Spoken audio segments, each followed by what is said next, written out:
बिस्मिल्लाहिर्रहमानिर्रहीम। अस्सलामुअलैकुम। उम्मीद करता हूँ आप सब खैरियत से होंगे। आपके साथ है आपका अपना माहिर नफ्सियात वैदुल्ला सादिक।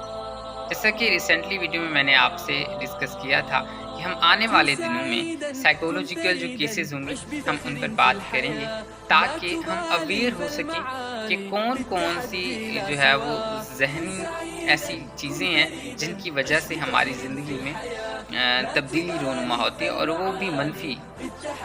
तो आइए आज का केस डिस्कस करते हैं। बहुत ही इंटरेस्टिंग केस है।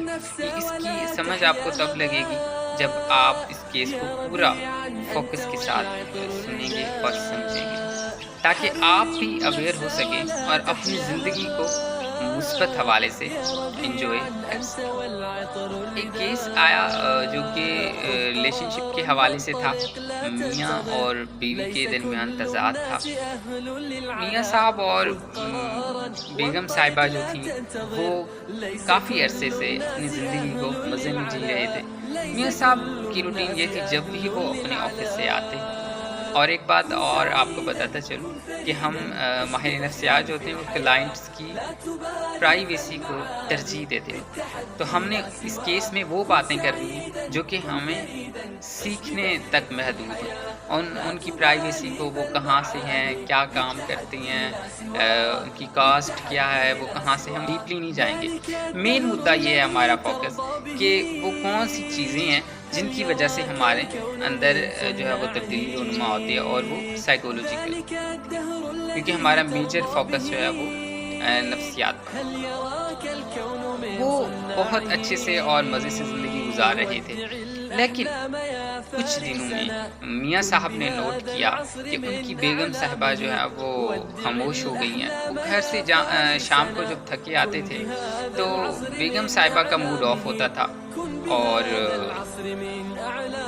उनसे कोई बातचीत भी नहीं हो रही थी। अब जो बेगम साहिबा हैं उनके अंदर अपना एक तज़ाद चल रहा था, जो कि मियाँ साहब के अंदर वो डिस्टर्बेंस क्रिएट कर रहा था।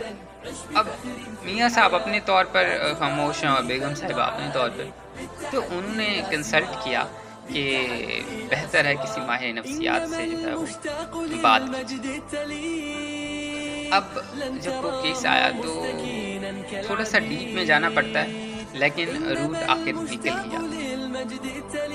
जब रूट पर पहुँचे तो एक छोटी सी बात थी, क्योंकि प्राइवेसी को मद्देनज़र रखते हुए हम उनको उस पर बात नहीं करेंगे, लेकिन वो तज़ाद जो था वो निकल आया। अब दोनों इत्तेफाक करने लगे कि वाकई में ये चीज़ जो है, एक गलत फहमी ने बातों को यूं ही बढ़ा डाला, फ़कत वरना कहा कुछ था, वो कुछ समझा, मुझे कुछ और कहना था। तो ये वाली जो बात है ना, वो पूरी लागू कर दी यहाँ पे। तो वो बात निकल आई। अब उनके प्रॉपर सेशन चल रहे हैं, तो दुआ है अल्लाह ताला उनके दरमियान मोहब्बत पैदा कर दे। अगर आपको भी इसी तरह के मसाइल, जैसा कि चिड़चिड़ापन हो गया, थकावट हो गई, आप जो भी काम कर रहे हैं आपका दिल नहीं लग रहा, पैसे तो आ रहे हैं लेकिन दिल नहीं लग रहा, मायूसी छाई हुई है, टेंशन हो रही है आपको, यादाश्त में मसला है आपको, और सीखने में चीज़ों को मसला है, आप चीज़ों को मैनेज नहीं कर पा रहे सही तरह से। और एक और मज़ेदार जो बात है, कुछ लोग हमें कुछ और कहना चाह रहे होते हैं, समझाना चाह रहे होते हैं, और हम जो है उस चीज़ को पिक नहीं कर पा रहे, क्योंकि किसी चीज़ को समझना भी एक फ़न है। तो बाज़ दफ़ा हमारा माइंड जो है वो डिस्टॉर्शन की वजह से चीज़ों को पिक नहीं कर पा रहा होता, तो उन डिस्टॉर्शन को हमने फिर वो हाईलाइट करना होता, उनको फिर ख़त्म करके जो चीज़ समझने की सलाहियत है उसको हमने उजागर करना। तो अगर आपको भी इस तरह का कोई इशू फेस हो तो आप कंसल्ट कर सकते हैं। नंबर मेरा मेंशन है। बहुत शुक्रिया, आपने और अपने घर का बहुत सारा ख्याल रखिएगा। अल्लाह हाफ़िज़।